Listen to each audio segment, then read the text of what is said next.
estamos mais uma vez no nosso canal para mais uma apresentação muito importante. Hoje eu estou com uma pessoa muito especial para mim, que foi minha aluna, brilhante aluna, que é a Dani Rubi. Eu sempre admirei muito a Dani como aluna e agora nós estamos aqui falando sobre educação. É um prazer muito grande, Daniela Rubi. Eu gostaria muito que você falasse sobre você e sua trajetória na educação, que eu admiro muito, acompanho e sei que é algo que vai acrescentar muito para todos do nosso canal sobre educação. Obrigada, professora Cleusa. Eu quero dizer que eu também estou muito honrada, assim, de fazer parte do seu canal, desse programa, né, de bate-papo, com pessoas muito especiais. Me sinto mesmo privilegiada por esse convite, viu? Em relação à trajetória educacional, quando eu paro para pensar assim, quando foi que começou essa trajetória, eu me remeto aos tempos até da escola mesmo, né, como aluna, em que eu admirava os meus professores. Eu acho que todo mundo que tem essa paixão pela educação, ela começa desde muito cedo, essa sementinha a ser plantada, né, no coração desse educador que está nascendo ali, crescendo. Então, a minha trajetória, ela começa ali mesmo na sala de aula como aluna, apreciando o trabalho dos meus próprios professores, certo? E houve um tempo em que eu comecei a buscar, então, esse caminho na área educacional e vivenciei aí muitas experiências tendo contato com as diferentes faixas etárias. Então, eu tive contato desde o berçário até o meu aluno mais idoso, que foi o seu José, de 85 anos, na EJA, né, que é a Educação de Jovens e Adultos. Então, eu tive essa gama de experiências aí ao longo do tempo, que me rendeu uma vivência muito boa, que hoje eu trago, né, em todo o meu trabalho, como produtora de materiais didáticos, inclusive. E assim, tive esse tempo na sala de aula com essas diferentes faixas etárias, para depois experimentar aí a vivência como consultora educacional e, na sequência, como produtora de materiais didáticos, que é o que eu tenho feito atualmente. Estou autorando, né, materiais de cunho socioemocional. Pois é, Dani, eu sei que você tem enfrentado muitos desafios. Por sinal, o tema da nossa conversa hoje são os desafios educacionais, né? E a parte emocional do professor. Qual seria para você o maior desafio dentro desse universo seu? Qual foi ou qual você acha que é o maior desafio dentro desse contexto todo que você vive? Bom, um dos meus maiores desafios, né, ele diz respeito ao momento em que eu precisei me reinventar. Porque na sala de aula, embora eu fosse uma professora muito desenvolta, assim, sempre dinâmica nas minhas aulas, sempre assim me relacionando muito bem com os meus alunos, houve um determinado momento da minha história, dessa minha jornada, em que eu tive que lidar com uma questão socioemocional, uma questão de doença mental, no sentido de ter sofrido de síndrome do pânico e depressão. E é algo assim que hoje eu falo com muita naturalidade, tendo em vista que eu já superei. Mas houve um tempo em que eu me questionava, poxa vida, né? Como assim, né? Eu estou com dificuldade de pisar na sala de aula. E é uma temática tão importante que precisa ser falada, precisa ser trazida nas salas dos professores para a gente conversar sobre isso, né? E para mim esse foi o maior desafio, foi ter que me reinventar diante de uma situação como esta, em que eu não conseguia pisar na sala de aula. Foi num contexto onde a dificuldade, né, superou o prazer de educar, de ensinar, que é uma sala numerosa, com um contexto de gestão de escola muito conturbado, né? E isso acontece com muita gente, né? Se a gente for parar para analisar, certo? Então, nesse tempo foi que eu precisei virar essa chavinha e olhar assim para mim mesma e falar: poxa vida, se eu não estou conseguindo agora, nesse momento, lecionar como antes, então o que que eu posso fazer com as minhas experiências? Eu vou guardá-las, arquivá-las e nunca mais vou ter contato com elas? Não, eu simplesmente não, porque não foi tão simples assim, mas eu peguei essa bagagem e eu comecei a trabalhar então nas palestras, na formação de professores, na capacitação de gestores, até de famílias, e foi quando eu me reinventei, então, lidando aí com a consultoria socioemocional. E o que seria essa consultoria socioemocional? Na época, hoje em dia eu estou mais focada com o socioemocional, mas na época era uma consultoria educacional em geral, né?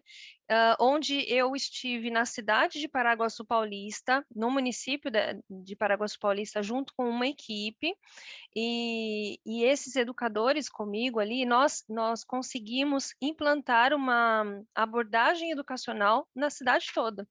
E a gente produziu guias curriculares para a rede municipal de ensino, a gente passou por todo um processo, né, licitatório e tudo mais, e nós estivemos passando ali por várias escolas, ministrando sobre essa abordagem educacional, falando sobre a formação de virtudes e valores na sala de aula. Então, foi um período em que eu trouxe toda aquela, o meu olhar, né, que eu observei na sala de aula, as necessidades que os alunos tinham de desenvolverem virtudes, né, eu levei para essas palestras junto com essa equipe que estava comigo ali. Eu trabalhei junto com o Instituto Renovo nesse projeto, né, e nós estivemos aí envolvidos nisso durante 3 anos, tá, para depois eu ir literalmente para a autoria desses materiais de cunho socioemocional, tá. E aí que você se remete à capacidade criativa do professor, né? E você, então, faz esse trabalho aí também para despertar no professor essa capacidade dele de criação, de reinventar. É isso, Dani? Então, este material, eu tenho até um aqui nas minhas mãos para te mostrar. Esse material aqui, olha, chama O Mestre Inesquecível, né? É um dos livros que eu trabalhei na autoria. É um livro que trata da gestão das emoções, tanto dos alunos, quanto dos educadores, quanto também da família dessa criança. Então, nós ensinamos por meio desse material os alunos a gerir as suas emoções, utilizando ferramentas de gestão emocional, entendeu? É uma conversa, um diálogo interno que ele faz. Por que que eu estou me sentindo mal, né? Aconteceu algo que me fez sentir assim. Então, a gente vai ensinando o aluno nesse percurso. Isso é um trabalho que eu realizo dentro da Escola da Inteligência atualmente, mas eu também tenho um trabalho paralelo que é diretamente com famílias, que é o que eu mais exponho ali no meu Instagram, no caso, né? E aí é uma outra vertente, mas também sempre buscando essa transformação por meio da educação. Eu gostaria que você falasse um pouco, Dani, sobre esse trabalho com a família, porque é tão importante a família ali estar junto com a escola, né? Junto com os ensinamentos do professor, com a educação paralela ali, Uhum. professor, escola e família. Se você puder falar sobre esse trabalho seu, que eu acho muito importante. Sim, claro. Eu atendo famílias de várias, vamos dizer assim, vários formatos, vamos dizer, né? Tem famílias que são que delegaram à escola essa responsabilidade do ensino aos professores, tá?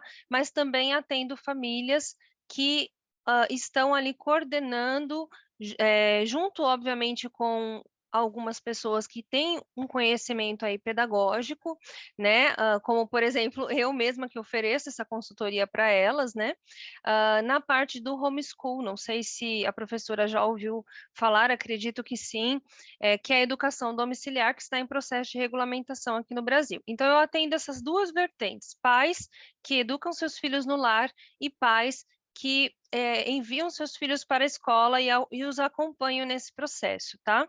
O meu trabalho é justamente fornecer a esses pais todo o apoio, todo o recurso que eles precisam, toda a orientação que eles precisam para conduzir os filhos, né, no processo educacional, tá? E aí, para esses pais que estão aí junto com a escola realizando esse trabalho, porque eu acredito que é um trabalho realmente em parceria que ocorre, né, entre família e a escola, eu costumo salientar a importância dessa aliança que precisa existir entre essas duas esferas, né?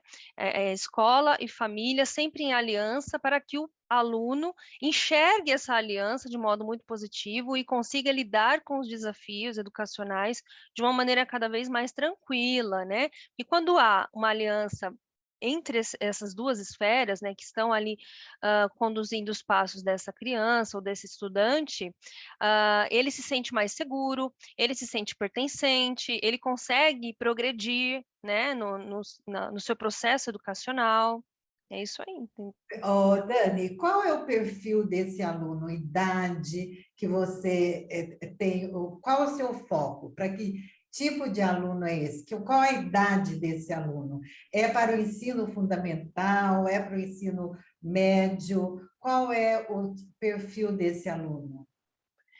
Quando a gente fala aí em relação ao apoio às famílias, eu tenho aí famílias que têm desde crianças bem pequenininhas, né, da educação infantil, até o ensino médio. Eu já atendi famílias nesse sentido também, tá? Mas em sua maioria são famílias que têm os filhos ali na educação infantil, até o processo ali de alfabetização. A maioria das famílias que me procuram geralmente possuem essa faixa etária, mas, como eu disse, né, a ideia é abraçar a família e fornecer a ela esse apoio, e geralmente eu não filtro esse atendimento por meio da idade da criança ou do adolescente, né? É mais pela necessidade da família, e eu olho para mim e vejo se eu posso atendê-la, né, se eu tenho algo a oferecer a ela, do que pelo perfil do filho em si, tá Esse, bom? esse trabalho seu é particular ou você está ligado a algum órgão público? Não, nesse momento, esse trabalho é totalmente particular, né? Mas eu tenho realizado esse trabalho muito de modo mais voluntário do que buscando recursos para mim. Eu digo isso porque, nesse momento, por exemplo, nós temos desenvolvido aí às quintas-feiras à noite um trabalho de educação dos pais mesmo. A gente tem trabalhado com a leitura deste livro, que é Fundamentos do Currículo Escolar, junto com os pais e até educadores que desejam participar. E esses encontros são gratuitos, né? Então, essas famílias, elas se encontram comigo todas as quintas à noite para a gente conversar sobre o capítulo estipulado ali que nós definimos para ler, para estudar durante aquela semana. E o meu trabalho, acho importante frisar aqui, ele tem um viés cristão. Então, a maioria das famílias que me procuram, elas já vêm sabendo que eu tenho essa filosofia, né, essa vertente cristã, então elas me procuram nesse sentido. Como que eu posso oferecer ao meu filho uma educação voltada para virtudes e valores ou fundamentadas nesses princípios, né? E aí que eu pego toda a minha experiência, porque eu já estive ministrando tanto escolas confessionais ou não, mas a minha experiência é muito grande dentro da abordagem educacional por princípios, que é da vertente confessional cristã, tá? Então, aí elas acabam encontrando ali nessa mentoria, vamos dizer assim, aquilo que elas procuraram e ainda não encontraram, né? Olha, Dani, eu sei, né? Você já falou, né, do homeschool, né? E é algo que está sendo, não está, está sendo implantado, né? Eu quero, fico pensando, né? A escola é um lugar de interação social, onde o aluno está sempre interagindo com os colegas, com os professores. Como que fica a situação, né, deste aluno, no caso, quando for possível, né? Os pais ficarem com seus filhos em casa para darem conhecimento que a escola dá. Como que é a sua visão sobre isso, nessa parte interativa aí, que não terão? É, primeiro, assim, professora Cleusa, há como eu posso dizer, uma distorção dessa realidade que é o homeschool. Logo que eu fiquei sabendo do homeschool, como pedagoga, eu tive um choque mesmo, porque como pedagoga, eu já pensei, como educação fora do ambiente escolar? Né, foi algo que me veio à mente como pedagoga, e eu me questionei, fui atrás para pesquisar, para saber, e eu descobri que homeschool já é uma realidade de mais de 60 países aí, que ocorre, que acontece e tal. E eu tive, por necessidade própria, a necessidade de aplicar o homeschool com o meu filho, primeiramente com o Bruno e depois com a Carol. Hoje eles estão na escola, por N motivos, aí eles já estão crescendo e precisaram retornar, né? Mas quando o Bruno veio para o homeschool, a socialização, que era algo muito questionado pelas pessoas que estavam ao nosso redor, ela era oportunizada de outras formas. Nós tínhamos outras formas de fazer acontecer esse momento de socialização. E nós descobrimos uma socialização que antes não acontecia, que é uma socialização mais variada, vamos dizer assim, porque ele tem contato com as diferentes faixas etárias e não durante o seu dia e não só com aquela faixa etária da turma dele, no caso, que era o que ele tinha antes, o que traz um crescimento muito grande para esse jovem, para essa criança. Então, pensando aí, né, na possibilidade da regulamentação acontecer, até isso será benéfico. Por quê? Nos Estados Unidos, por exemplo, existem as escolas umbrelas, que são escolas que abrem as suas portas para receber as famílias. As famílias podem frequentar a escola para acessar a quadra de esportes, a biblioteca, o laboratório, a feira de ciências, o passeio cultural. Então, isso amplia as oportunidades tanto para a escola, né, quanto para essas crianças. Então, é uma possibilidade, a regulamentação, apesar de hoje estar nesse debate muito intenso, né, em torno disso, e muitos professores inseguros, achando assim, poxa vida, né, o que vai acontecer com a profissão professor, né, e eu vejo, na verdade, com olhos muito assim, esperançosos em relação a isso, porque vai abrir uma gama de oportunidades, inclusive para esses professores, de serem tutores dessas crianças é, para os seus pais que necessitam desse apoio, né? Então, eu vejo aí esse olhar otimista em relação a isso e a socialização acontecendo de uma maneira muito mais tranquila, né? E posso garantir aí, né, que meu filho, quando ele voltou para a escola, ele voltou com uma desenvoltura muito maior do que antes, porque ele criou uma autoconfiança muito grande para lidar com as pessoas ao redor, para conversar com idosos, adultos, crianças, adolescentes, enfim.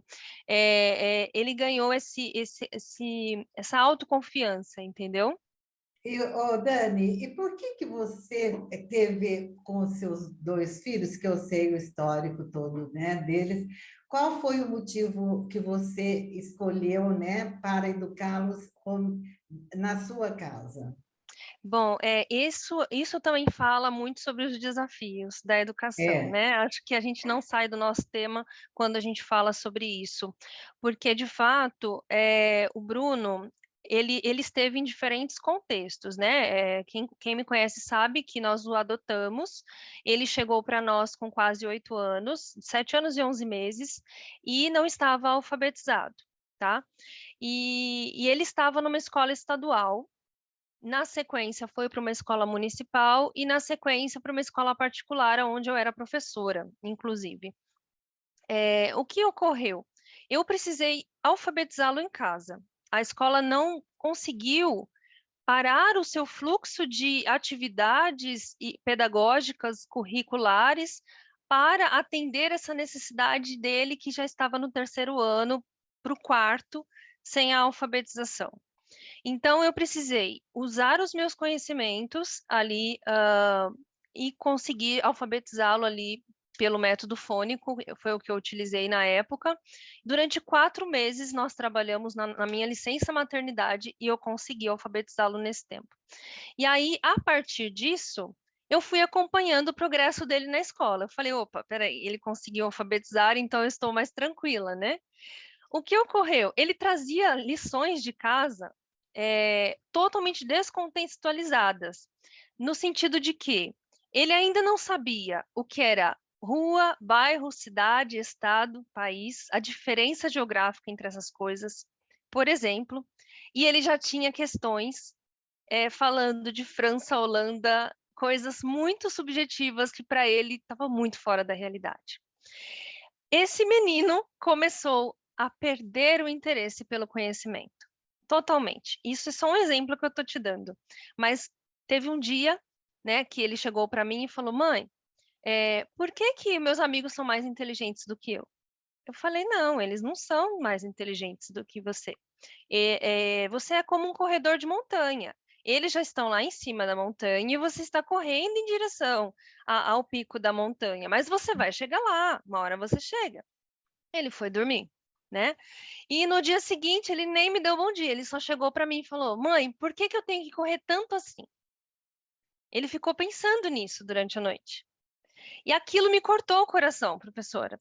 Porque eu falei, meu Deus, meu filho, ele está cansado, porque a exigência na escola era grande, a exigência da minha parte era grande, e ele estava perdendo o interesse por aprender. E foi quando eu decidi, durante as férias de julho dele, fazer um teste.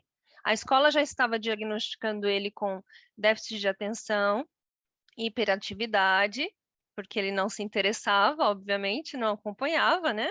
Então, nas férias de julho, eu desenvolvi um projeto com ele relacionado à aeronáutica, que era a temática que ele amava. E foi a partir daí, a gente estudou ciências a partir da aeronáutica, matemática a partir da aeronáutica, história a partir da aeronáutica, tudo em torno do tema que ele ama, né? E aí, nesse mês, eu vi os olhos do Bruno brilharem. E aí eu falei, poxa vida, eu não posso interromper esse processo. E foi quando eu decidi, junto com meu esposo e com ele mesmo, com o próprio Bruno, que nós íamos trabalhar com ele paralelamente, que nós íamos ali realmente assumir essa responsabilidade, fosse como fosse as consequências disso, porque sem a regulamentação a gente sofre mesmo as consequências, né? Mas como leoa, a gente vai atrás em busca do resgate, né, dos nossos Para filhos. mim, isso é um desafio que não tem tamanho. Muito grande esse desafio. Parabéns, Dani. Obrigada. Parabéns pelo seu trabalho. Eu gostaria, né, de que você agradecer muito esse depoimento seu e gostaria que você, então, passasse para todos como é que, se alguém se interessar, como é que pode te procurar. Você pode ficar à vontade para deixar uma mensagem aí para as pessoas, para a gente finalizar essa conversa, que eu ficaria aqui horas e horas, viu, Dani? Mas depois Verdade. dessa fala sua última aí, não tem mais o que dizer, porque foi um desafio enorme. Eu acho que você é um exemplo de mãe, de professora, de educadora, e eu fico muito feliz em ouvir tudo isso. Fique à vontade Obrigada. para falar para as pessoas aquilo que você deseja. Obrigada, professora. Eu queria, assim, finalizar, né, dizendo que a educação, ela é desafiadora mesmo, mas ela é um desafio de todos, né, e envolve a todos. Por quê? Porque eu acredito muito que a educação, ela é capaz de transformar a realidade da nossa nação. E não somos inimigos, né? Família e escola não estão brigando entre si, nem podem brigar entre si, mas precisam aí edificar, né, esses muros, edificar esses fundamentos aí juntos, né? Essa é a ideia. E eu queria, assim, me disponibilizar mesmo, né, a qualquer pessoa, até mesmo professores que queiram conversar sobre todas essas questões que eu trouxe aí, se identificarem, né, com essas necessidades de cunho emocional, para a gente conversar, e famílias também, no Instagram, a.daniela.rubi, a.daniela Rubi. Nesse Instagram, você vai poder encontrar todas as informações que você precisa para acessar aí esse meu trabalho, né? E a gente poder conversar, tá? Eu quero deixar essa mensagem mesmo de esperança, que nós somos capazes mesmo de transformar a realidade do nosso país por meio da educação. Tá? Muito obrigada. Eu que agradeço muito. Tenho certeza que você vai fazer um sucesso muito grande aqui no canal, porque é muito interessante esse modo de educar, esse perfil seu de educadora. Quero agradecer muito a que as pessoas possam continuar se inscrevendo no nosso canal e terem a oportunidade de ouvir pessoas como você. Tá? Obrigada, Muito professora. obrigada, viu? Obrigada.